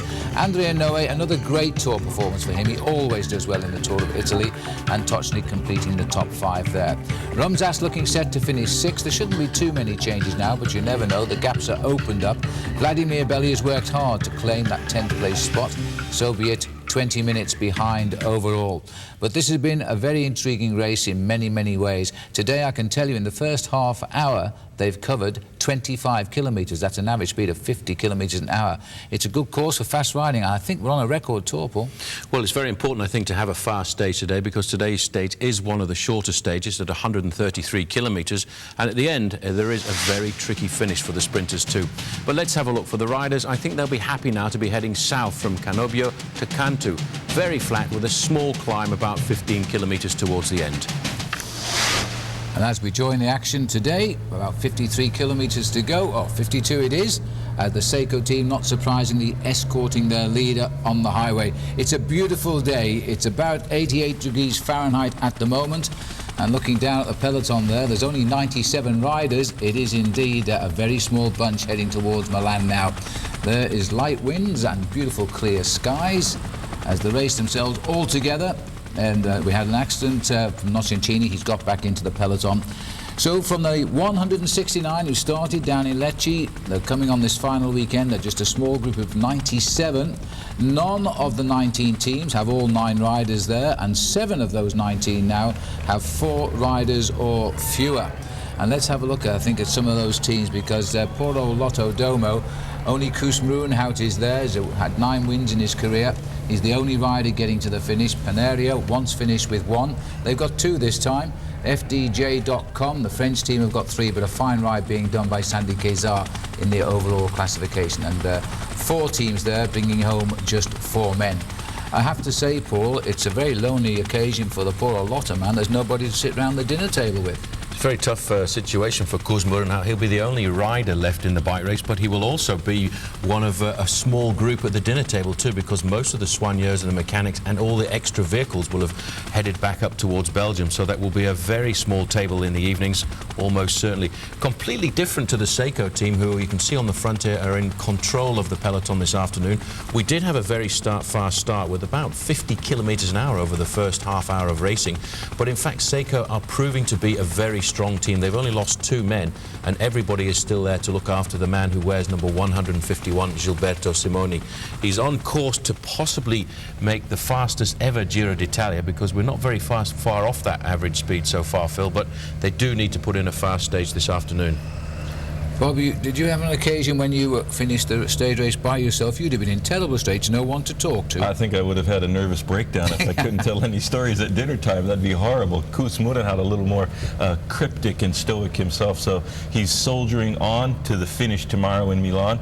That's kind of it's a great result for him. It's an honor to finish any Grand Tour. So Murenhout keeping it there for the Lotto team. And here's a little breakaway, the first of maybe a series that we'll have throughout the race. This is one of the Celitalia Colombia riders here going off the front, and hopefully we can see who it is. But he'll probably be chased by these riders right here, the red train of Saeco, with the man in pink tucked in behind. Well, it's always Rafael Iliano when the attack starts, and on this occasion, guess who it is, Bob? It's Rafael Iliano. So there we are. He started the moves. That means the action now will hot up as we enter 50 kilometres to go. One rider on the attack, the rest all following. We'll take a break. The 86 will come back, and Rafael Ilioni is still in the clear, only just. The field are chasing him pretty hard at the moment on this penultimate day, and just look at them. Julian Wynne, the British champion there now, having a go as well, and being chased there by Lambau Credit. I think it was Popovic himself trying to mix in there, but surely it wasn't. I doubt if they would allow a man like Popovic to get into one of these smaller counterattacks right now, because almost certainly the team of Stefano Garzelli would come to the front. Here right now we do have a superb move coming from Julian Wynne, the British national champion. In fact, Phil, we were wondering at the start of the Giro d'Italia if this man would ride the whole 3-week event, because he's a rider who's only just come onto the big teams, and right now he's proving that he's actually coming out of a 3-week bike race in very good form. He is indeed, Bob, and he's been riding at the front, and he's tried an earlier break today which didn't work out, but you never know. You've got to keep trying. Yes, absolutely. This is a great move by Julian Wynne, and like you said, Paul, when he comes out of this bike race, he'll be a very fast bike racer. Physiologically speaking, the body goes through so many changes during a Grand Tour that when you come out of it, you get a couple of weeks rest, and then you are flying for the rest of the year. Well, I remember there's only 2 ways to come out of a bike race like this. You come out either absolutely flying, or it takes you till the end of the next season to really get yourself back in track. And I think Julian Wynne looking very good right now. Saeco on the front there of Gilberto Simoni. They are keeping the race as controlled as they can for the moment, but it seems as if everybody's having one last attempt at an attack off the front, because this is the last chance for many of these bike riders, Phil, to show themselves today. This is Franco Villa, who's trying to get away here from the Lampre squad, and he's made the junction with one of the Lambau Credit riders who has managed to slip across there, but Wynne riding a superb attack here. Well, nice to see the colours of the British champion. He gets to wear that jersey only another couple of weeks before he'll try and defend the title, which is in South Wales, virtually by where he lives. And he's already announced the fact that he will return to Britain to ride that championship. And I'm sure he's going to go back with, as Bob has said, some great legs, because the British Championship, like all the championships around the world, are held on the same day, and it's approximately 3 weeks after this race finishes. So if he recovers, Bob, I don't think the other British riders are going to smell him. No, he could take off and ride and ride and ride. He could ride 120 miles on 2 raisins and a glass of water, so he'll be flying down the road. Your body becomes just a machine built for pedaling after a Grand Tour, and Julian Wynne, going through his first 3-week bike race, will be a completely changed bike racer at the end of it. Julian Usano in the breakaway here with Villa. 3 of them trying to get across. Somebody has said something down there to upset each other, because all of a sudden this field has splintered just now. This is how it started this morning, a long thin line of riders, and they were way up on the fastest schedule in just half an hour cycling in a straight line the whole time. Nobody could get off the front at 50 kilometres an hour. It was just too fast, and slowly but surely they slowed down and they came back together. And then as we came to join them on the road with the pictures, they've started to attack again. We've got 5 riders clear there now, but there's going to be a nice little breakaway going if they keep this pressure on. Everybody is scrambling to try and get into the break this afternoon. It's the last road stage of the Giro d'Italia, the last chance for a breakaway to succeed. And let's not forget that since the start of the Giro d'Italia, we have never yet seen a breakaway succeed. It's always been pulled back together at the end by the teams of the sprinters or by the teams of the big climbers on the mountain stages. And that's why we're seeing such an aggressive last 50 kilometres. In about about 20 kilometres time, we've got the final Giro out on the open roads, and I'm sure Magnus Backstedt will be very attentive there. But it's also a possibility as well for Stefano Garzelli to try and get himself a few extra points as well. Backstedt, Phil, has almost certainly got this competition sewn up. He's got a 1:50 advantage over Zvorada, and the ever-attacking Zabaya was up there, and he should certainly finish in third place in the classification at the end of what has been a very highly contested competition. It's been a great competition this year. This is Michele Gobi is having a little go now for Denardi. They've only lost 3 of their riders, so they're still bringing 6 to the finish. But there's still another big battle down there because the points lead changed again yesterday. Garzelli pulled on the jersey for 1 day only after the retirement of certain winner, Pataki, and now Simoni, with his 25 points for his stage win yesterday, has gone 9 in front. But it is still possible for those top 3 riders to switch right around, and the sprinter, really, Jan Zvorada, would love to win this stage, snaffle 25 points, and then hope he could hold them off in the time trial. Well, what he has to do, if he can't get any points at the Giro, which comes up in about 18 kilometres right now, he has to cross the line in first or second place if he's going to win. But I have a feeling today that the sprinters may well not have their glory, because it seems to be every last man in the bike race wants to attack. Michele Gobi, look at that, 2 hours and 19 minutes behind in the overall classification. The big mountain stages proved to be very difficult in the Giro this year, and as always, Bob, it's tough the last week of the Giro, because it seems to me that they pack all the major difficulties in the last week when you can just about see Milano on the horizon. Yes, they at the presentation of the Giro race route, all of the champions and contenders agreeing that would all come down to the last few days of the bike race, most especially because of the time trial we have to finish the whole race off tomorrow on Sunday in Milano. Well, Gobi here got his very first win of his career last month when he won the 4th stage of the Tour of Trentino. So he's tasted blood now, and he's looking for another one. He's been allowed more space than most people today, but can he hold it? Well, we'll find out, of course. Welcome back now to the Giro d'Italia. Well, Michele Gobi is still in front, but only just, and the counter-attacks have started coming again off the front of the peloton. We're heading out towards 40 kilometres to go. We're not quite there yet, but they're determined not to let these riders come down to the finish altogether just now. Well, I think the attention on the front end of the main field has shifted slightly to the Lampre squad. So you can see Gobi just getting caught there. I don't think he expected this small climb at all, Phil. In fact, the team of Jan Zvorada want to pull it all back together, because very shortly we actually do have the Giro, and that's important if Zvorada wants to win the points competition. But the team of Mario Cipollini, they want to try and get themselves some glory. That was a move set up by Gabriele Colombo there, and strangely enough, the counter-attack coming from one Marco Pantani.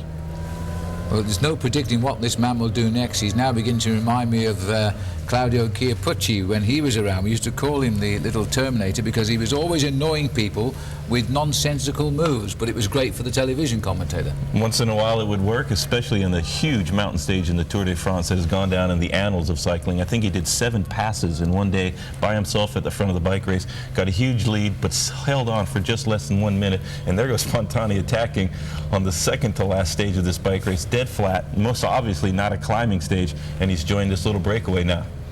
Only one small climb on the horizon for the riders this afternoon. It's a 3rd category and comes around 15 kilometres to go, just in the outskirts of town. There's a bit of gesticulation going on there, Bob, and I'm really not sure what Pantani's worried about. I think he's seen a teammate coming up. He wants him to come up and do some work. Well, that's a typical Pantani move. It gets very excited at certain moments. It wasn't. It was a Tenax rider coming across there. This is a nice small group starting to form at the front end, but I do think now that the road has levelled out slightly, we'll see the organisation coming from the team of Jan Zvorada on the front. These are the 2 leaders, Colombo and Giovanni Lombardi. So this is rather an interesting move. Lombardi, no stranger to attacking moves in the Giro d'Italia. In fact, he took himself a stage victory last year, and this is one of Pantani's teammates going across to try and pull up, and it's one of the strong bike riders in his team, Massimo Codol. He's very high up in the overall classification, having his greatest finish in the Giro, and 1 or 2 riders still feel they've got frisky legs. Attack and counter-attack is the move of the day. They're going to keep this up until they finally snap the elastic and a group does get away, because sooner or later somebody is going to say, that's it, let them go. Now there's Pantani down there. This is Codol up on the, he's just ahead on the road, and I must say that they're determined to try and not give them an easy ride down to the Inter-Giro point, which is what Jans Verrada wants. He's not so much interested in the Inter-Giro, but he wants the points there in that race for the Ciclamino jersey. And yesterday he scored maximum, and they were the only points he scored. Well, in fact, there's 8 points for the first man to cross the Inter-Giro, and those 8 points could be very important for him at the end of the day, because he starts the day 17 points down in the points classification, and for him to win that would be a big scoop for the team. And it just goes to show what Bob was saying just a couple of days ago. You should never give up in a bike race like this, even if you're second, third or fourth, because you never know what's going to happen. I don't think anybody expected 35 riders to be eliminated, which pushed Jans Verrada up into a position where now he's got a great chance to come out of the Giro with the points classification under his belt. Yes, absolutely. I think he would love to win a stage. Also, he's been very close, especially since Mario Cipollini crashed out in the first 10 days of racing, 11th stage, I believe it was. And so Verrada finds himself right now on the cusp of winning a stage and the points leaders jersey, the Ciclamino jersey. We wouldn't have expected that at the start of the Giro. So you mustn't ever surrender in a bike race, because you never know what will happen to the riders in front of you. Another thing is only a few teams have won stages in this Giro d'Italia. Fassa Bortolo has come up with 8 stage wins. Frigo winning a stage, Gonzalez winning the time trial, and Pataki winning 6 stages. So a lot of teams would love to win a stage. There hasn't been a successful breakaway yet on any of the flat non-mountainous stages. So I think today we might finally see the last one. But Saeco would love to see things stay together, and especially the Lamprey team would love to see things stay together. But I'm not sure if they still have the firepower to not only keep the race together, then do a successful lead out of Verrada. Let's not forget there's a 3-second time bonus for the first rider over the line in the Inter-Giro, 3-2-1, and of course if Garzelli was to get it, it increases lead, and it might be a crucial increase, but if Popovic was to get it, then he would take second place by a single second. So there's a lot of reason for everybody to really mix it coming up to this sprint. It's about 6 kilometres, I think, to the Inter-Giro point. Well, one man who's calm and collected this afternoon is the man in the green jersey as King of the Mountains. In fact, we can declare him the winner of the King of the Mountains in the Giro d'Italia today, as long as he stays upright and manages to finish this bike race this afternoon. Looking down there, Jans Verrada, I think looking very cool here, Bob, this afternoon. He realises he's got an exceptional chance here to get himself into the Ciclamino jersey, and it's amazing how a sprinter all of a sudden can turn around when he feels the chance now of getting glory. Yes, and he has great morale. He's starting to ride well, and all of his rivals have fallen away, and he was able to get himself over those huge mountains just a couple days ago within the time limit. So is Verrada. Maybe that in the back of his mind, thinking that if there is a gap and they do eliminate a bunch of riders, all the sprinters are already back there. So he pressed on to the finish, and so did Magnus Backstedt as well. So it'll be a good sprint when we get to the finish today in Cantu. You bet your life. And by the way, Jans Verrada's only ever won 1 stage in the Giro d'Italia in the year 2000, and he only won that because they disqualified Mario Cipollini. So he's going to get his best chance today to win if he can get them all down to the finish together, because he's probably the fastest finisher left in the peloton. Pantani, frisky today. We'll take a break. And welcome back. The field still split under pressure here. Gabriele Colombo and Giovanni Lombardi started the action. The peloton, though, are now inspired by the Lamprey team, as they don't want this race to get too much out of hand. Well, I think what's maybe interesting to note here, Bob, is we've got the whole of the Panaria team in the breakaway right now. Admittedly, only 2 of them left in the bike race, but they are on the attack looking for a small amount of glory. On the back here, Oscar Pozzi, we saw him go down a couple of times in the early part of the Giro, and once very dramatically on a downhill section. This looked a few moments ago like the formation of a small breakaway. It looks like half of the peloton have escaped now. It's a split in the field that because the field is so small, it resembles more of a breakaway. Yes, absolutely. We'll see who's doing the tempo behind. I'm sure that the Lamprey riders want to get Verrada in position for the Inter-Giro and for the sprint at the finish, so they will want to keep things together. The Saeco team probably wouldn't mind as well, and they don't want to get too many riders off the front here going to the finish, because then it's just too complicated to calculate all the time distance to the riders behind Gilberto Simoni, the absolute leader of this Giro d'Italia on general classification. So this is a beautiful part of Italy right here, coming into Cantu on the outskirts of Milano, and a nice little cobbled village here as we get into town for the finish. Well, Phil, good to see our little favourite attacking rider getting into the breakaway there too, as Bayer. He's well up there. 36 seconds is the gap now back to the main field, and that's a gap that they should be able to pull back shortly. 28 men have made this split. which is amazing, and they've come up in a big bunch, and the way they're livening up, it looks like we're approaching the Giro here, and we are indeed, and Backstead and the boys aren't in. So is that Garzelli going through? No, that was just the Tenax rider, in fact, taking the sprint, and that came up on them rather quickly, and the men who really should have featured in that sprint are all back in the peloton, and the gap is already opening. And so it looks though Zabaya was having a little dig on the left of the picture there as well. The gap is counting now on that finishing point at the Giro. And this is the biggest breakaway we've seen in 20 days of racing on the flat. And the peloton look as though they might be allowing it its head. Well, it looks in fact as if Lampre have switched off the chase. They organised themselves at the front end for a short period because they wanted to try and pull it all back for the Giro point.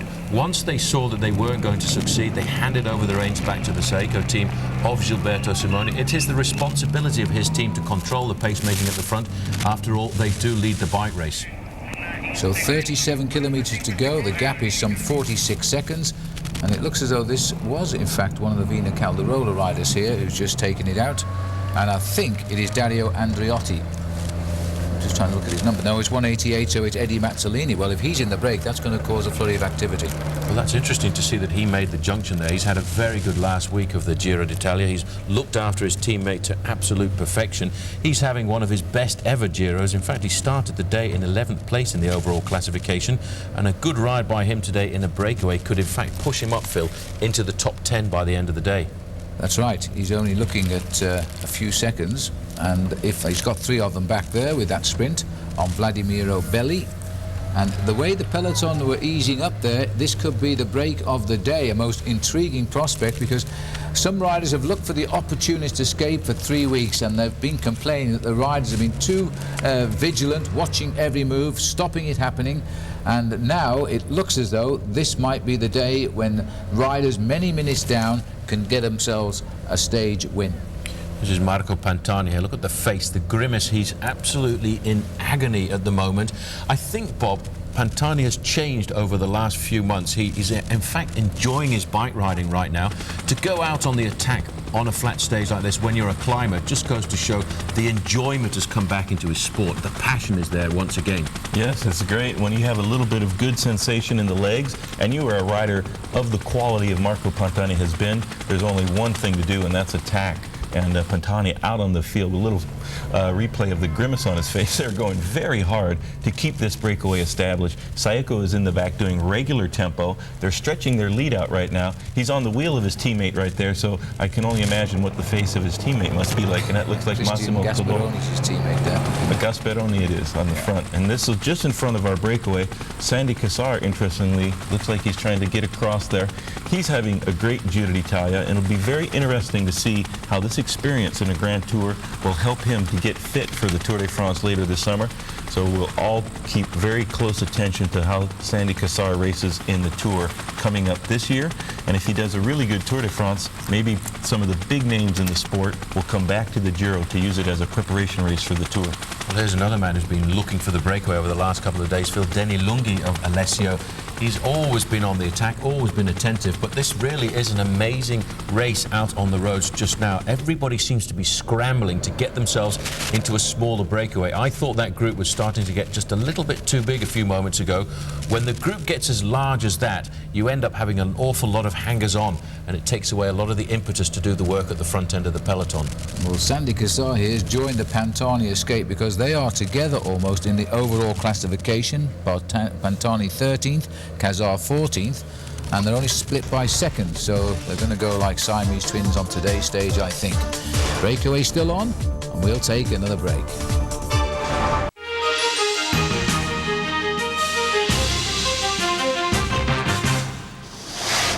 Well, there's some really active racing in today's stage now of the Giro d'Italia. It's just one rider up front from Mercatoni Uno, and it's Pantani's teammate at the moment, Gasparoni.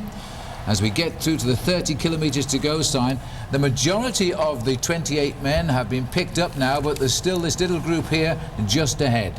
Good to see Figueras getting into that move, a man we expected could have finished high in the overall classification, but still they keep scrambling back together. It's really quite remarkable. Julian Wynne is having a superb day, the British national champion, pulling himself up there.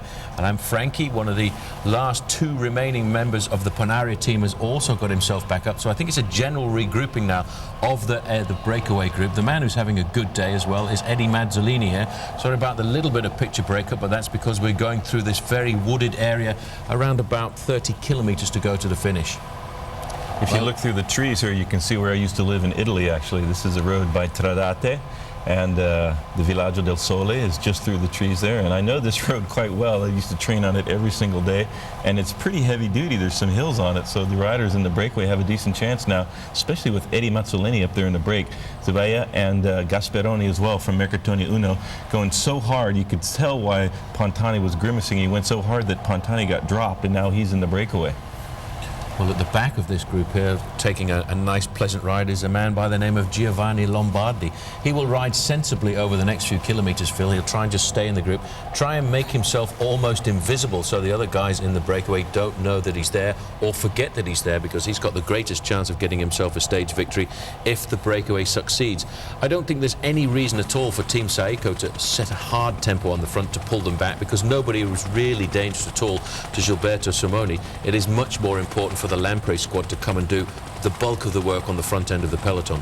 And I think they've not really got the firepower in that team anymore. They've lost so many of their pre-race favourites for one reason and another. This breakaway may have sorted the day out, but there's still a lot of riders here. 1 minute and 6 seconds now to Bonucci, and the breakaway beginning to look rather good.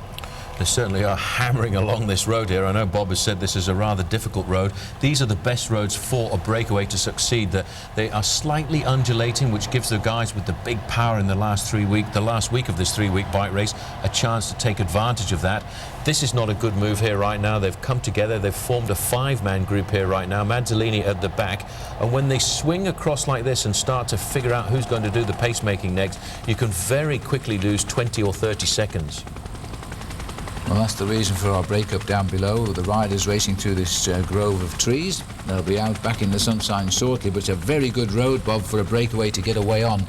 Some of the riders must have known about the change of direction, because we moved over to the right into these trees, lots of twists and turns, and the breakaway was trying to establish itself. It's a perfect tactic to disappear in the woods, isn't it? Yes, absolutely. The riders behind can't see.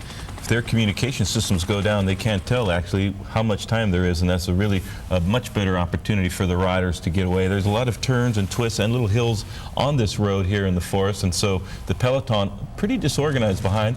You can see they're coming into the field that the breakaway was just in, still led by the Saeco riders. Very powerful team. Only 2 riders of the team being eliminated on time a couple of days ago into the Cascata del Toce. Sacchi went out and Dario Pieri went out. But they're not too concerned of the riders on GC in the breakaway so far that we've been able to identify.